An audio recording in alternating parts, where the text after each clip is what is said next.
Hello दोस्तों, प्यारे बच्चों, मेरा इस चैनल में आपका स्वागत है।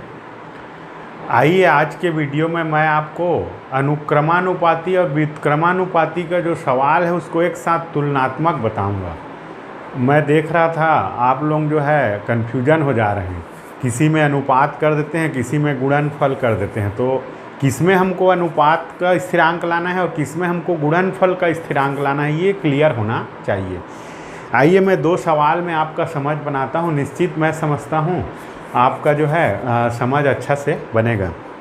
देखिए, अनुक्रमानुपाती में जो है दोनों राशियाँ, जो दो राशि दिया रहेगा उसका अनुपात स्थिरांक होता है, जबकि व्युत्क्रमानुपाती में जो है जो दो राशियाँ दिया रहता है उसका गुणनफल स्थिरांक होता है। तो ये हमको क्लियर होना चाहिए। तो उस पर यदि क्लियर हो जाएं हम, तो हमारा जो सवाल बनाने का गति है वो निश्चित बढ़िया बनेगा और अच्छा समझ आएगा। हम इसको अनुपात समानुपात से भी कर लेते हैं, लेकिन हमको अनुक्रमानुपाती और व्युत्क्रमानुपाती विचरण से करना है। हमको मालूम है अनुक्रमानुपाती माने एक राशि को बढ़ाने से दूसरा राशि बढ़ता है, एक राशि को घटाने से दूसरा राशि घटता है। तो इस प्रकार का जो विचरण होता है उसको अनुक्रमानुपाती विचरण कहते हैं। इसी का उल्टा होता है व्युत्क्रमानुपाती। एक राशि को बढ़ाने से दूसरा राशि घटता है और एक राशि को घटाने से दूसरा राशि बढ़ता है। तो इस प्रकार का यदि विचरण आता है तो उसको हम व्युत्क्रमानुपाती विचरण होता है कहते हैं। तो ये क्लियर होना चाहिए। तो देखिए, मैं दो सवाल लिया हूँ, दोनों में हम तुलना करें तो मेरे ख्याल से अच्छा से समझ बनेगा। एक कार 48 लीटर पेट्रोल से 432 किलोमीटर चलती है, तो 20 लीटर पेट्रोल, देखिए 20 लीटर पेट्रोल से कितनी दूरी चलेगी। तो निश्चित है आपको 48 लीटर में 432 किलोमीटर चलती है, तो यदि हम पेट्रोल को कम कर दे रहे हैं 20 लीटर, तो निश्चित है दूरी कम चलेगी। तो ये अनुक्रमानुपाती। इसी में देखिए उल्टा, इसी दोनों प्रश्न को अपन तुलना करते हैं। एक सैनिक शिविर में 105 सैनिकों के लिए 21 दिनों के रसद सामग्री है, माने खाने की सामग्री जो है 105 सैनिकों के लिए 21 दिनों के लिए है। 21 दिन जाएगा वो खाएंगे। तो यदि शिविर में 42 सैनिक और आ गए, माने 147 हो गए, सैनिक बढ़ गए, तो निश्चित है वो जो भोजन है वो कम दिन जाएगा। तो एक सैनिक बढ़ रहे हैं तो खाने की जो सामग्री है वो कम दिन जाता है। तो इस तरह उल्टा हो रहा है। तो ये व्युत्क्रमानुपाती। तो आइए हम हल करना सीखें। तो चलिए एक अपन ऐसा डब्बा बना लेते हैं। तो एक में ले लेता हूँ मैं पेट्रोल, देखिए ऐसा पेट्रोल, और एक ले लेते हैं अपन दूरी, दो दूरी है, देखिए ये ऐसा दूरी। तो यहाँ पे आप ये करना आना चाहिए, जैसे इस प्रकार से हमको एक बढ़िया से सारणी बनाना आना चाहिए। देखिए पेट्रोल कितना है 48 लीटर, कितना दूरी चलता है वो 432 किलोमीटर, 432 किलोमीटर। तो ये दूरी जो है किलोमीटर में है। और यहाँ पे देखिए ये 20 लीटर हो जा रहा है, पेट्रोल कितना हो जा रहा है 20 लीटर। तो यहाँ पे देखिए ये जो है अपन मानते हैं इसको x1 और इसको मानते हैं x2, देखिए ध्यान से, और इसको मानते हैं y1। तो हमको y2 निकालना है, y2 क्या करना है, निकालना है। तो ये जानकारी होनी चाहिए। ये जो है x1 माने इसी राशि को हम x2 माने, दूसरे को पेट्रोल को, लीटर को। तो वैसी दूरी किलोमीटर को y1 माने, तो y2 निकालना है हमको, y2। तो अपने को मालूम है अनुक्रमानुपाती में है, माने इनका अनुपात में स्थिरांक होता है, इनके अनुपात स्थिरांक होता है इन दोनों में।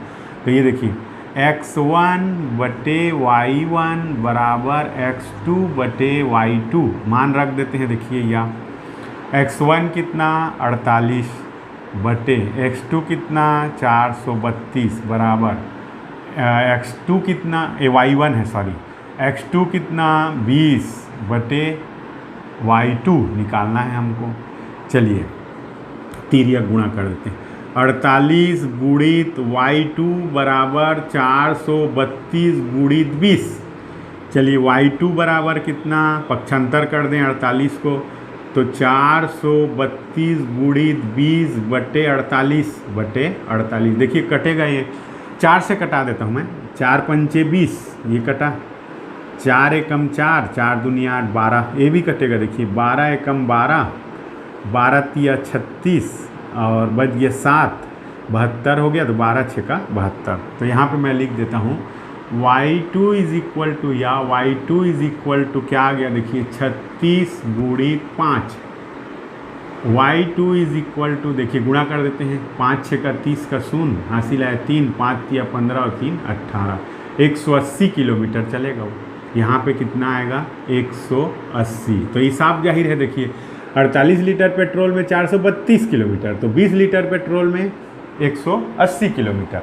तो ये देखिए ये पेट्रोल को हम घटाए तो दूरी भी घट गया। तो ये अनुक्रमानुपाती है, तो इस तरह से हल करना आना चाहिए।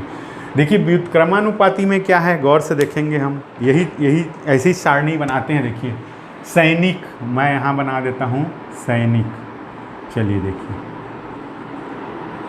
और यहाँ पे बना देते हैं अपन रसद, जो सामग्री है रसद, या दिन, कितने दिन जाता है दिन बना देते हैं। देखिए तो चलिए 105 सैनिक, 105 सैनिक कितने दिन 21 दिन।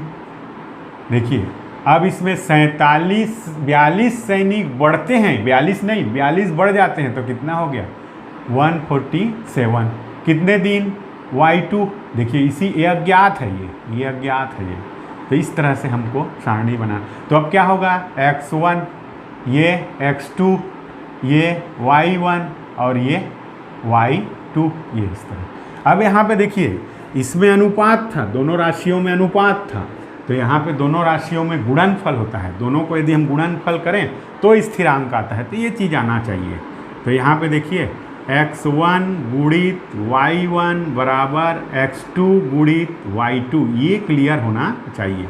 चलिए x1 कितना 105 गुणित y1 कितना 21 बराबर x2 कितना 147, 100 गुणित हमको y2 निकालना है। चलिए, या फिर इस 147 को पक्षांतर कर देते हैं, तो 105 गुणित 21 बटे 147 बराबर y2। देखिए ये कट जाएगा, देखिए 21 से काम 21, 21 सत्ते 147, ये फिर कटेगा, देखिए 7 एकम 7, 7 एकम 7, 7 पंचे 35, ये देखिए। तो ये आ गया y2 इज इक्वल 15 एकम 15, 15 एकम 15 बराबर y2, या इसी को हम लिखें y2 बराबर 15।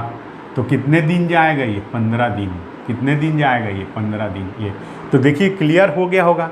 105 सैनिक जो है 21 दिन में खाते हैं, तो 147 सैनिक 15 दिन में उसको रसद को ख़त्म कर देंगे।